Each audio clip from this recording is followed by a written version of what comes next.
দেখো ভৰি চৰি চেঁচা হৈ গৈছে। বৰ্তমান আমি ট্ৰেইনিং চেণ্টাৰৰ পৰা আহি আছোঁ। তাৰমানে এই জেগাডোখৰ ৰ'দেই নপৰে, ৰ'দ ল'লেহে অলপ ভাল লাগিব দেই।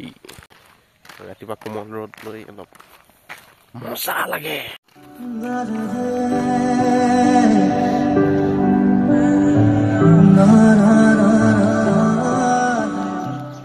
আপোনালোক সকলোকে স্বাগতম জনালোঁ আজিৰ এক মোৰ নতুন ভিডিঅ'লৈ। আশা কৰোঁ আপোনালোকৰো ভালেই চাগে।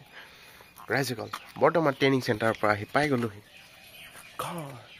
বাকী আজি আকৌ সোণাৰী যাব লাগিব চাগে, কাৰণ যোৱাকালি যিখিনি বস্তু আনিলোঁ তাৰে দুটামান থাকি আহিল, দুটামান আনিব নোৱাৰিলোঁ। সেইকাৰণে আজি আকৌ যাব লাগিব। আৰু লগতে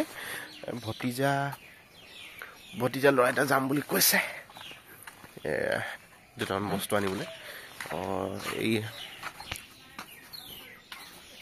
চাই লওক, ভাত পানী খুৱাই কিনে যাওঁ নে নোখোৱাকৈ যাওঁ। বৰ্তমান চাহপাতৰ অফ ছিজন আহিয়ে গ'ল আৰু তাৰমানে কলম দিবলৈ হৈ গ'ল। কলম দিয়া পাৰ্টি এটা আহিছিলে, কিন্তু মই ক'লোঁ বোলো সকামৰ পিছত আহিবি, তাৰপিছত কলম দিয়া কথা পাতিম বুলি সেনেকৈ কৈ কিনে পঠিয়াই দিলোঁ। এতিয়া সিহঁতি মঙলবাৰৰ পিছত আহিব আৰু এইবাৰ তামোলো ভালকৈ নাই লগা বুজিছেনে।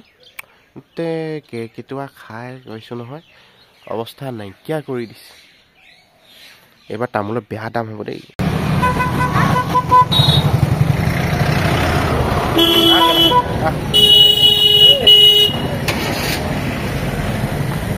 ৰাইজে গ'ল, আমি ঘপককৈ আহি সোণাৰী পাই গ'লোহি আৰু আমাৰ বস্তু লৈও হৈ গ'ল।